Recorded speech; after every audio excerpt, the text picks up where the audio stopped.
Karen faked a sale of my land. A century-old military map destroyed her case in court. Have you ever trusted someone so much that you didn't see the knife until it was already in your back? That's how I felt when Karen, my neighbor of 10 years, tried to steal the land my family had owned for generations.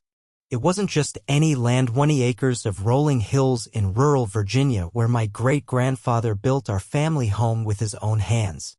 The betrayal stung, but the courtroom showdown that followed was something no one in our small town would ever forget. Karen moved in next door a decade ago, all smiles and casseroles, the kind of person who seemed to know everyone's business but kept her own cards close. She was a real estate agent, always talking about opportunities and hidden gems in the county. I never thought much of it until she started eyeing my land. "You ever think about selling, Tom?"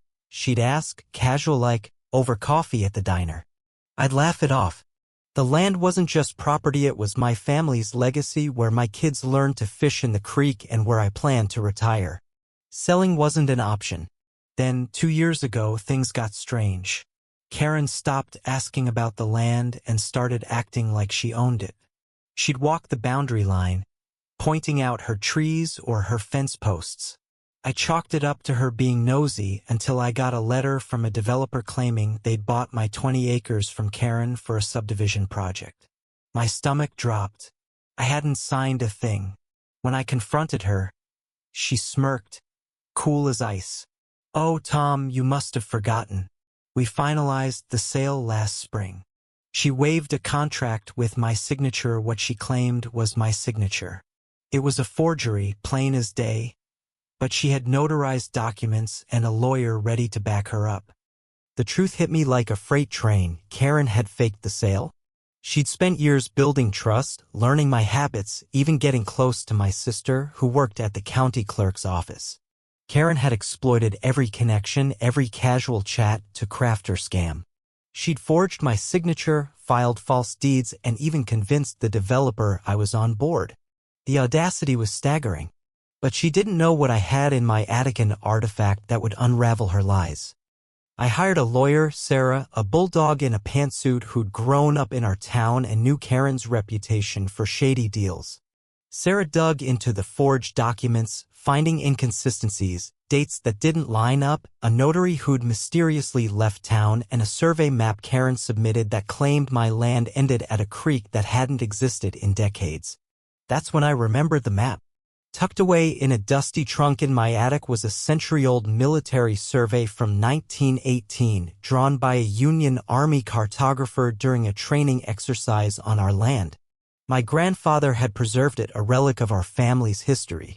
It showed the exact boundaries of our property, including landmarks Karen's fake survey ignored. Sarah's eyes lit up when I showed her the map. "This is gold, Tom," she said. "It's primary source evidence, older than anyone in that courtroom. We had it authenticated by a historian at the State University who confirmed its accuracy down to the hand-drawn oak grove still standing on my land." Karen's survey, on the other hand, was a modern fabrication slapped together to shrink my property and justify her sale. The map wasn't just a piece of paper, it was my family's truth etched in ink 100 years ago. The trial was a spectacle. Our sleepy courthouse hadn't seen this much drama since the bootlegging busts of the 70s.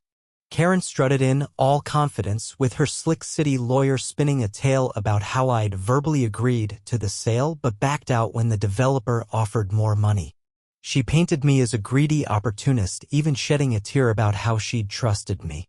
The gallery murmured some buying her act. Then came the twist no one saw coming. Midway through the trial, Sarah called an unexpected witness, Mrs. Evelyn Carter, an 85-year-old retired librarian who'd known Karen's family for decades. Evelyn hobbled to the stand, her eyes sharp despite her age. She revealed Karen had tried to pull a similar stunt 20 years ago, forging a deed to a neighbor's orchard but backing off when Evelyn threatened to expose her. The courtroom gasped. Karen's face went white. Evelyn's testimony wasn't just a bombshell, it was a reminder that Karen's lies had deep roots. Sarah used it to chip away at Karen's credibility, showing a pattern of deceit. Then came the map. Sarah presented it like a prosecutor unveiling a murder weapon. The historian testified, walking the jury through every detail, the surveyor's notes, the landmarks, the undeniable proof that my land extended far beyond Karen's fake boundaries. Karen's lawyer scrambled, claiming the map was irrelevant and outdated, but the judge wasn't having it.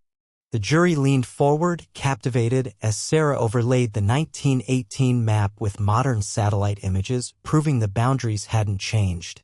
Karen's survey crumbled under scrutiny, exposed as a shoddy lie. Karen's defense fell apart.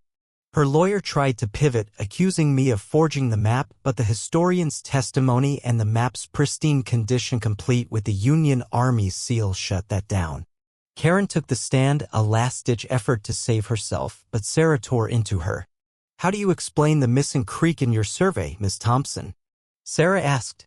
Karen stammered, her charm evaporating. "And why did you notarize a document with a signature Mr. Hayes never wrote?"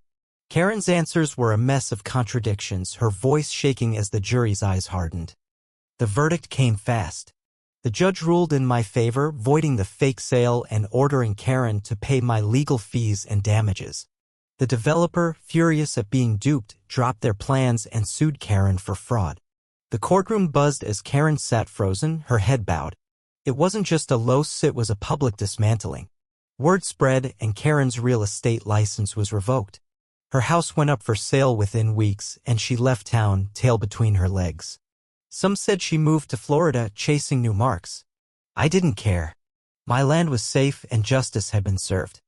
Standing on my porch after the trial, watching the sun set over the hills my family had fought for, I felt a weight lift. The map, now framed in my living room, wasn't just a victory, it was a reminder that truth, no matter how old, can cut through even the slickest lies. Karen thought she could rewrite my history, but she underestimated the power of roots, both in the ground and in the people who hold them dear. What would you have done if someone tried to steal your legacy? Was Karen's downfall fair? Or did she deserve a second chance? Share your thoughts. I am curious to hear where you stand.